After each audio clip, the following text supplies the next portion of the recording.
Hello, నేను miss yes రావు. ఆంధ్రప్రదేశ్ ముఖ్యమంత్రిగా చంద్రబాబు నాయుడు ప్రమాణ స్వీకారం చేశారు. అయితే 3 పదవుల మీద అందరి కాన్సన్ట్రేషన్ పెరిగింది. ఆ 3 పదవులు ఏంటంటే, ఒకటి డీజీపీ. ప్రస్తుతం హరీష్ కుమార్ గుప్తా ఉన్నారు. ఎన్నికల కమిషన్ ఆయన్ని నియమించింది ఎన్నికల టైంలో. కానీ ఇప్పుడు ఫుల్ ప్లెడ్జెడ్గా డీజీపీని నియమించేటువంటి ప్రయత్నం జరుగుతుంది అనేది ఇప్పుడు పోలీసు వర్గాల్లో వినిపిస్తుంది. మరొకటి సిఐడి చీఫ్ ఎవరు అనే దాని మీద. ఎందుకంటే ఆంధ్రప్రదేశ్ సిఐడి చీఫ్కి గతంలో లేనంత ప్రాధాన్యత గతంలో జగన్మోహన్ రెడ్డి పెంచేశారు, మాజీ ముఖ్యమంత్రి. సో జగన్మోహన్ రెడ్డి పెంచినటువంటి ఏపీ సిఐడి చీఫ్ పోస్టులోకి ఇప్పుడు ఎవరు రాబోతున్నారు చంద్రబాబు నాయుడు హయాంలో అనేది ఒక చర్చ జరుగుతుంది పోలీసు వర్గాల్లో. మరొకటి ఇంటెలిజెన్స్ చీఫ్. ఇంటెలిజెన్స్ చీఫ్గా జగన్మోహన్ రెడ్డి హయాంలో పిఎస్ఆర్ ఆంజనేయులు ఉన్నారు. ఇప్పుడు ఆయన ఎదురుపడితేనే చంద్రబాబు నాయుడు పక్కకు వెళ్ళిపోతూ ఉన్నారు. ఆయన్ని సున్నితంగా తిరస్కరిస్తూ ఉన్నారు. ఇలాంటి పరిస్థితుల్లో ఇంటెలిజెన్స్ చీఫ్గా ఎవరిని నియమించేటువంటి అవకాశం ఉంది అనేది ఇప్పుడు పోలీసు వర్గాల్లో తీవ్రంగా జరుగుతున్నటువంటి చర్చ. సో ఈ 3 పోస్టులకి ఏ ఐపీఎస్ అధికారులు వచ్చేటువంటి అవకాశం ఉంది. ఆ 3 పోస్టులకు వచ్చేటువంటి 3 ఐపీఎస్ అధికారులు 3 సింహాలు. ఒకళ్ళు మహేష్ చంద్ర లడహా, మరొకళ్ళు అమిత్ కార్గే, మరొకళ్ళు బాలసుబ్రహ్మణ్యం ఇంటెలిజెన్స్ చీఫ్గా రాబోతూ ఉన్నారు. అమిత్ ఖర్గే డీజీపీగా రాబోతూ ఉన్నారు.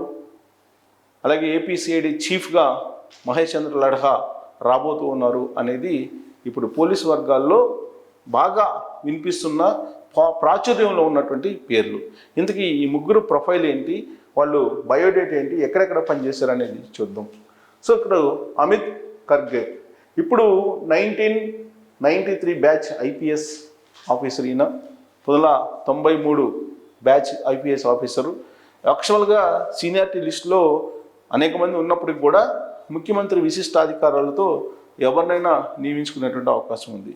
కాబట్టి ఈయన సీనియర్ల లిస్టులో చంద్రబాబు నాయుడికి కొంచెం సమర్థవంతమైనటువంటి ఐపీఎస్ ఆఫీసర్గా కనిపించేటువంటి అమిత్ ఖర్గే, ఈయన జగన్మోహన్ రెడ్డి అధికారంలో రాగానే ఆంధ్రప్రదేశ్ నుంచి బయటకు వచ్చేసారు. ప్రస్తుతం ఆయన ఎక్కడ పనిచేస్తున్నారు ఏంటి అనేది చూద్దాం. గతంలో తూర్పుగోదావరి, వరంగల్, నిజామాబాద్ ఎస్పీగా పనిచేశారు అమిత్ ఖర్గే. ఈయన సమర్థవంతమైనటువంటి అధికారిగా ఈయనకి పేరుంది. విజయనగరం ఎస్పీ, హైదరాబాద్ డీసీపీగా కూడా పనిచేశారు అమిత్ ఖర్గే. 2007లో ఆయన పోలీస్ అకాడమీ జాయింట్ డైరెక్టర్గా ఉన్నారు. పోలీస్ అకాడమీ జాయింట్ డైరెక్టర్గా 2007లో పనిచేశారు ఆయన. 2010లో హైదరాబాద్ జేసీపీ, అలాగే 2011లో విజయవాడ కమిషనర్గా ఆయన పనిచేశారు. ఉమ్మడి రాష్ట్రంలోతో పాటు విడిపోయినటువంటి రాష్ట్రంలో కూడా ఆయన ఆంధ్రప్రదేశ్కి చేశారు. 2011లో ఐజీగా ప్రమోషన్ పొందారు. 2011లో ఆయన ఉమ్మడి ఆంధ్రప్రదేశ్కి పనిచేశారు. 2011 నుంచి 14 వరకు, అంటే ఉమ్మడి ఆంధ్రప్రదేశ్ ఉన్నంత వరకు హైదరాబాద్ అడిషనల్ సిపిగా పనిచేశారు. 2014లో రాష్ట్రం విడిపోయింది.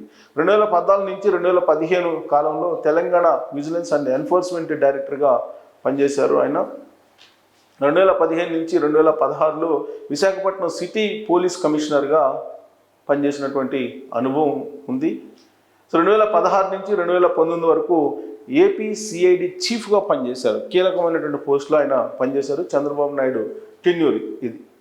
సో చంద్రబాబు నాయుడు ముఖ్యమంత్రిగా ఉన్నప్పుడు విడిపోయినటువంటి ఆంధ్రప్రదేశ్కి ఏపీ సిఐడి చీఫ్గా అమిత్ ఖర్గే పనిచేశారు.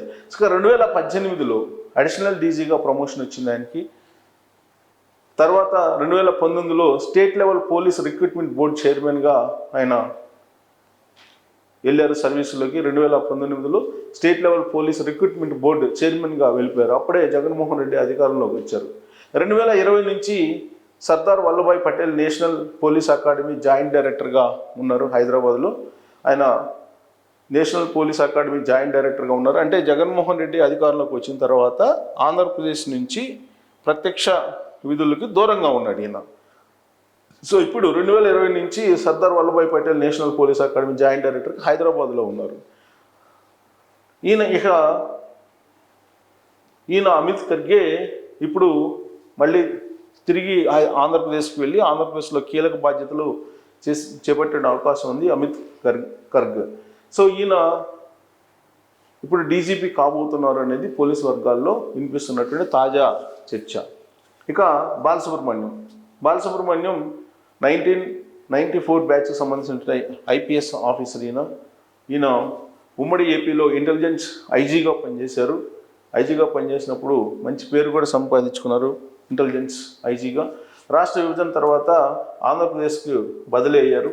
గుజరాత్లో సొహరాబుద్దీన్ ఎన్కౌంటర్ కేసులో ఛార్జ్షీట్ వేసినటువంటి ఐపీఎస్ ఆఫీసరు. సాక్ష్యాలు లేని కారణంగా కేసు కొట్టివేసిన ముంబై హైకోర్టు సాక్ష్యాలు లేవని కేసు కొట్టివేసింది. సౌహృద్దీన్ ఎన్కౌంటర్ కేసులో ఛార్జ్షీట్లో ఉంది. ఆ తర్వాత సాక్ష్యాలు లేవని చెప్పి ముంబై హైకోర్టు కొట్టివేసింది ఆ కేసుని. సో చంద్రబాబు నాయుడు ప్రభుత్వంలో రవాణా శాఖ కమిషనర్గా ఆయన పనిచేశారు బాలసుబ్రహ్మణ్యం. జగన్ ప్రభుత్వం అధికారంలోకి వచ్చాక రైల్వే అడిషనల్ డీజీ పోస్టింగ్కి వెళ్ళారు అని నాన్ ఫోకల్ పాయింట్ పోస్ట్కి వెళ్ళారు. జగన్మోహన్ రెడ్డి అధికారంలోకి వచ్చిన తర్వాత రైల్వే అడిషనల్ డీజీగా పోస్టింగ్కి వెళ్ళారు. ప్రాధాన్యత లేని పోస్టు ఇవ్వడంతో లాంగ్ లీవ్ పెట్టి వెళ్ళారు బాలసుబ్రహ్మణ్యం గారు. తర్వాత టీడీపీ కూటమి అధికారంలోకి ఇప్పుడు రావడంతో ఇప్పుడు ప్రాధాన్యత పోస్టుకు రాబోతూ ఉన్నారు బాలసుబ్రహ్మణ్యం అనేది ఇప్పుడు వినిపిస్తుంది. ఆయన ఏపీ ఇంటెలిజెన్స్ చీఫ్గా బాధ్యతలు స్వీకరించబోతున్నారు. త్వరలోనే ఆయన ఏపీ ఇంటెలిజెన్స్ చీఫ్గా రాబోతున్నారు అనేది ఇప్పుడు పోలీసు వర్గాల్లో వినిపిస్తూ ఉంది. ఇక మహేష్ చంద్ర లడహా ఐపీఎస్, ఈయన 1998 బ్యాచ్ సంబంధించినటువంటి ఐపీఎస్ ఆఫీసర్. ఈయన గ్రేహౌండ్స్ కమాండెంట్గా నక్సల్స్ ప్రాంతాల్లో విజయవంతంగా ఆయన పనిచేశారు. ఆపరేషన్స్ కూడా చేశారు.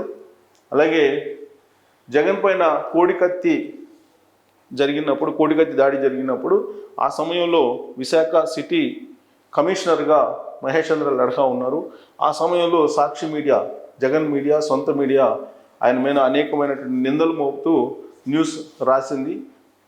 సో అప్పుడు నిందితుడు శ్రీనివాస్ తప్ప ఎవరూ లేరని చెప్పేసి లడహా చెప్పారు. ఆ రోజున తెలుగుదేశం పార్టీ ఉందని చెప్పి వైఎస్ఆర్ కాంగ్రెస్ పార్టీ ప్రచారం చేసింది. కానీ విశాఖ కమిషనర్గా ఆయన మీడియా ముఖంగా చెప్పిన మాట ఏంటంటే ఎవరు ఆ కోడికత్తి వేసిన వెనక లేరు, తెలుగుదేశం పార్టీ లేదు, అది కేవలం శ్రీనివాసు తన వ్యక్తిగతమైనటువంటి ప్రచారం కోసం చేసినటువంటి దాడి, అది జగన్మోహన్ రెడ్డి ప్రేమతోటి ఆయన ఈ విధంగా చేశారు అనేది లడహా అప్పుడు చెప్పారు. దాని మీద సాక్షి మీడియా అలాగే జగన్మోహన్ రెడ్డికి సంబంధించిన సానుకూల మీడియా విపరీతంగా ఆయన మీద పుంఖానుపుంఖాలుగా న్యూస్ రాయటం జరిగింది నెగిటివ్ వేలో.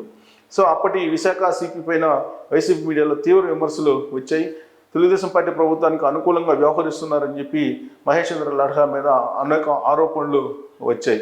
జగన్ ప్రభుత్వం రాగానే డీజీపీ ఆఫీస్లో ఆపరేషన్స్ విధుల్లోకి ఆయన్ని మార్చారు లడహాని. ఆ తర్వాత ఆయన 2019లో డిప్యుటేషన్ పైన సిఆర్పిఎఫ్కి బదిలీ అయిపోయారు. సో ఇప్పుడు ఆయన జమ్మూ కాశ్మీర్లో సిఆర్పిఎఫ్ ఐజీగా విధులు నిర్వహిస్తూ ఉన్నారు మహేష్ చంద్ర లడహా. ప్రస్తుతం ఢిల్లీ సిఆర్పిఎఫ్ కేంద్ర కార్యాలయంలో ఐజీగా ఉన్నారు. ఆయన జాయింట్ సెక్రటరీ హోదా ఇచ్చింది ఆయనకి కేంద్ర ప్రభుత్వం. సో ఇప్పుడు ఏపీలో కూటమి అధికారంలోకి రావడంతో తెలుగుదేశం పార్టీ కూటమి సిఐడి చీఫ్గా ఆయన రాబోతూ ఉన్నారు, ఏపీ సిఐడి చీఫ్గా అనేది ఇప్పుడు పోలీసు వర్గాల్లో వినిపిస్తుంది. సో అటు బాలసుబ్రహ్మణ్యం అలాగే ఇటు మహేష్ చంద్ర లడహా వీళ్ళిద్దరూ కూడా ప్రకాశం జిల్లాలో పనిచేసినటువంటి ఐపీఎస్ అధికారులు. గ్రేహౌండ్స్ అంటే నక్సల్స్కి వ్యతిరేకంగా బాగా పనిచేసినటువంటి అధికారులు వీళ్ళిద్దరు కూడా పోలీస్ ఆఫీసర్లు. వీళ్ళిద్దరికీ అపారమైనటువంటి అనుభవం కూడా ఉంది.